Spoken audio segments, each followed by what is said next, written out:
Hey folks, Paul Essery here, and I'm delighted this morning to be with Nick Martin from Wine Owners. Nick, thanks for taking a bit of time out of your schedule to come and have a chat with me. Thanks I so I much, know Paul. you've got lots on you, like every CEO I know, got plenty to keep you occupied. So I appreciate you taking a bit of time out. I also appreciate it because I think what you're doing is quite interesting, and I think some of the listeners will be interested. So thank you for being willing to share your story. So for the Thanks for folks the opportunity. that might be listening, I mean, tell us a bit about yourself and tell us about the business, and then we'll sort of talk about the technology in a second. Sure. Yeah. Well, I guess starting with me, I've got a background in market research and data, and indeed marketing tech, which was the first 27 years of my working life, working for large companies, Fortune 500, FTSE 100 businesses, before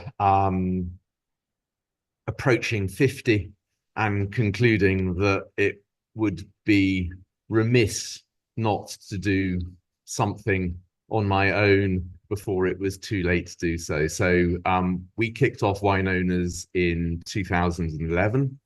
Um, I'd got into wine pretty deeply prior to that through a passion for gastronomy, really, and Right. had a perspective on the needs of consumers and the challenges that, as a consumer, I felt the wine trade needed to address and overcome. So that was really the start point. And we started the business with a couple of lines of business in mind. Um, and as a sort of slight segue, one of my previous CEOs, when I was at Relex, what was Reed Elsevier, always talked about having a three-legged stool. You know, the point being that it's important to have diversified revenue streams to deal with periods where one activity may be struggling, and therefore that gives you a better chance of delivering consistent growth. Well, our 2013 stool had two legs. One was the peer-to-peer piece, which was basically collection management integrated with a peer-to-peer trading exchange, and one was business, because of the perspective that we had about the needs of wine businesses and how CRM in that business is all about what people have bought and store rather than necessarily who they are. So we had a collection management essentially integrated with the trading exchange, and then we had a white label CRM for the wine trade with that in mind. And I guess the fusion of those two services then led us to create software for wine storage operators in the US, and that was in the period 2015 to 2017. A market where wine collectors are pretty demanding, very data orientated, love data, want to be able to review their collections with that in mind. And it provided the storage operators with an opportunity to demonstrate to those kind of, mini experts who were their customers, that they knew what they were doing and that they had the underlying data to be able to help them get the most out of, their Yeah. hobby business, whatever it was that was driving them. Um, and then and then the last thing that happened really as a result of that was that i.e. the industry specific software for storage, caught the eye of merchants and retailers who felt that their own needs were unaddressed by essentially generic cross industry ERPs. What tech consultancy Forrester Research dubbed a sort of a digital operating system approach, which is very much the approach we took, which was, in today's world, it makes much more sense to work with a tech stack that's based on best in class rather than having to have everything under one roof, because actually you had no choice other than to put everything under one roof. Yeah. And that's called Wine Hub, and that's the platform for basically running a wine business, and that released in 2020 and was quickly adopted. Wow. So, I mean, you've just mentioned the name of it. I mean, tell us what it enables people to do that they can't do without it, or that they can do better with it. I mean, just talk us through the impact that the technology has, why it's valuable, what sort of, how it helps people. Just talk us through that. Yeah. Well, fundamentally, it's a platform for running a wine business, and therefore it's handling all of the core activities, all of the core workflows around sourcing stuff, managing inventory, selling stuff, and all that kind of stuff. Um, so that's the essence of it. However, most businesses, I guess, or most sectors consider that they're rather unique, that they do things differently to other markets, and often, guess what? That's not true. They use different language, but the fundamentals boil down to typically very much the same thing. The business of wine, however, is actually rather idiosyncratic. It's a non-industrial product, and B, a number of segments within that market collaborate very closely. So, for example, Wine Hub allows for very different workflows and even provides for inverted order workflows. So typically ERPs allow businesses to purchase wine, bring it into stock and sell it. Whereas Wine Hub for things like virtual stock and client consigned wines start at the other end of the order workflow, with a sales order that then generates a back-to-back purchase order and results in obviously the stock position then being kind of depleted.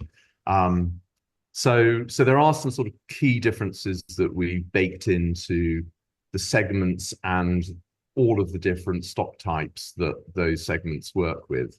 And whilst collaboration is very commonplace, it's also very manual and inefficient. Yeah. And we're focused really on establishing processes that are far more systematic and therefore scalable. And hopefully that in turn provides a platform for business growth, based on operational efficiency, easier collaboration, and hopefully that will end up with happier customers and happier staff, which we shouldn't forget the staff because that's super important. Yeah. So I guess sort of, in essence, I believe that to be an application solutions provider in 2024,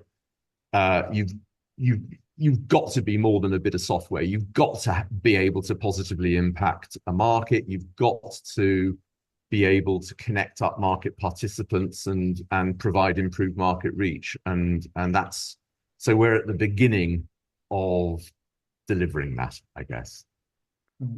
And you've been on a bit of a journey over the last few years. I mean, when you look back, I totally get the value of the proposition. I can see why it would help those kind of businesses. But tell us about some of the challenges you've had to deal with to get to where you are. I mean, because it's also, the thing that strikes me about it is that it's quite complex. So it can't have been easy to get to where you've got to. I mean, tell us about some of the challenges you've had to deal with. Yeah, we're so used to hearing about unicorns, aren't we? And they're the kind of the moonshot examples. And then for the rest of us, it's a much more grounded reality. And I think, that reality means obviously we had to be pretty resilient in the early days because things took an awful lot longer than we expected them to. We initially had based our business model based around the peer-to-peer engagement model, trading model off the back of collection management. And we built a very nice customer base with, I guess, about £1 billion worth of stored wines. But it wasn't the business that we thought it was, I guess, originally in terms of how quickly we could scale it. So I think the first challenge really was, building out that three-legged stool. We wanted to, continue to provide a fairly unique solution to both collectors and the trade in that market, but we obviously very quickly pivoted towards software for the business of wine. firstly for the storage operators, and then secondly for the wine trade, wine businesses. Um, and and I guess, you know, in terms of the challenges around that,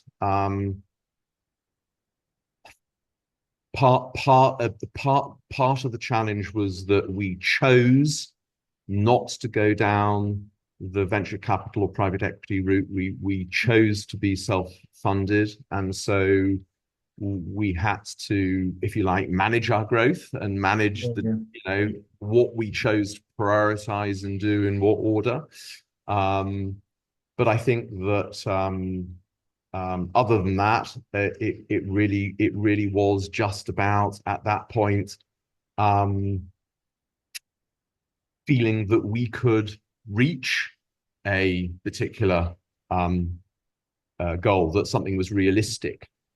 So, had we not done all of the work for the warehouses in the US and become, a pretty effective software platform for managing logistics, I don't think we'd have necessarily seen the stretch to being able to provide a business management platform for the wine trade as being achievable with the means that we had. But by the time that we got to that point in 2017 or early 2018, it was a much easier reach. So I guess those are some of the challenges that we had to sort of worry about.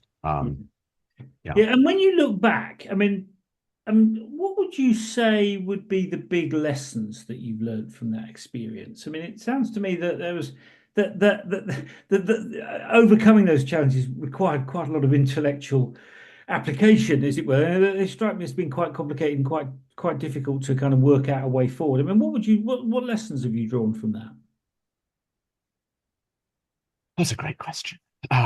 So um, lessons learned, I guess, it would be to try and keep things as broad as possible to begin with, and not be too led by one's own assumptions, allowing one to be then subsequently led by the market. In other words, you release something that is based upon a clear set of requirements, but of course the devil's always in the detail, and as you say, it's quite a relatively complex market. So effectively listening to the market and coloring in all of those kind of frameworks that you've sketched out, I think is a much more efficient way of going about things. I think we've been really capital efficient. I mean, we built this business having raised a total of 1.3 million since 2012. So we have been very capital efficient for a software business. And we've always listened to the market, and the market has in turn been patient with us as we have progressively built things out, because the market wants us to succeed. It wants us to be by the industry, for the industry, and be the platform that fits their requirements without them having to worry about talking to consultants about defining, business requirements, and, worrying about managing projects and, all that custom development. So our market is a classic long tail industry. And therefore there are very few businesses that have those sorts of skills within it.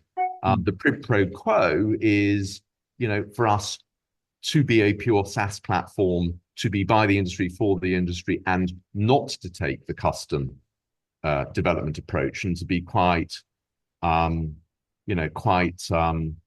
rigorous about that, if you like. But of course, the quid pro quo is time. Yeah, yeah. And I mean, I totally get the thing about, I mean, your point about, listening to the market and understanding the market. I mean, that just strikes me as, a critical thing that you need to develop in pretty much any business, actually. If you don't understand the market, you haven't got a hope, have you? I mean, just thinking forward, though, I mean, when you think about, well, talk us through how you see the future of the business. I mean, over the next few years, medium to long term, say? I mean, what are your ambitions? What is it you want to achieve? I mean, what impact do you want to have? I mean, just talk us through that kind of forward view. Hmm.